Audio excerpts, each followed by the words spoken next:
Agora, nesse outro exercício, é dito assim: a Fórmula 1 é a principal categoria de automobilismo mundial. A partir da década de 1970, os pilotos brasileiros começaram a fazer sucesso na modalidade. Emerson Fittipaldi foi bicampeão e Nelson Piquet conquistou 3 títulos. Ayrton Senna também foi tricampeão. Outros 2 brasileiros destacam-se na Fórmula 1, Felipe Massa e Rubens Barrichello. O gráfico a seguir mostra o número de vitórias que os pilotos brasileiros conseguiram na Fórmula 1 até a temporada de 2017. Dentre os números que aparecem no gráfico, quantos e quais são números primos? Bom, a gente tem aqui o 41, pelo que a gente já viu várias vezes, é um número primo, mas como que a gente consegue determinar isso? A gente pega o 41 e divide por um número primo menor do que ele. Vamos pegar aqui o 7. Não, vamos pegar o 11. 11 vezes 4 dá 44, 11 vezes 3 dá 33. O que a gente obteve aqui, ó, 33 para 40 vão 7, 41, 8. Tem resto 8 e a gente teve o quociente 3. Se o quociente for menor ou igual ao divisor, essa é a regrinha que eu já expliquei para vocês nos outros exercícios.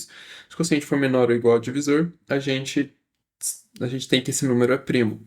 Se a gente obtém uma divisão exata, por exemplo, no caso do 14, se eu for dividir o 14 por um número primo menor do que ele, o 2, por exemplo, e eu obter uma divisão exata, então ele não é número primo. Ou seja, ó, 2 vezes 7 dá 14 e eu tenho o resto zero. Se o resto for zero, então eu tenho uma divisão exata. E no caso, 14 não é um número primo. Vamos marcar aqui o 41.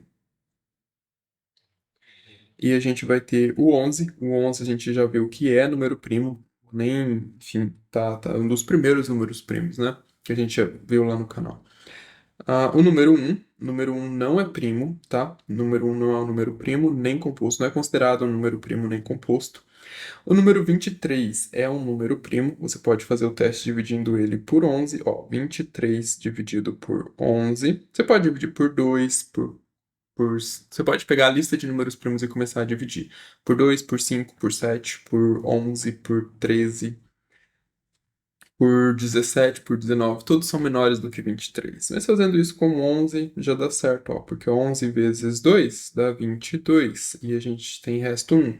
Então a gente tem o quociente menor ou igual ao divisor e a gente tem resto diferente de zero. Então ele é um número primo. E o número 11, como a gente já viu. Mais uma vez, estou resolvendo esse exercício contando que você está assistindo desde o início, né? Por isso eu estou aqui um pouco mais acelerado para não ficar um negócio muito cansativo para quem está acompanhando de verdade, certo? Agora, a gente na sequência vai falar sobre decomposição de números primos, que não é um assunto muito complicado e é muito útil, principalmente quando você for simplificar frações. Às vezes eu faço simplificação de frações usando isso daqui. O pessoal não entende, fala que esse método é muito difícil. Mas não é que esse método é muito difícil, é porque é assim que se faz. Tipo, enfim.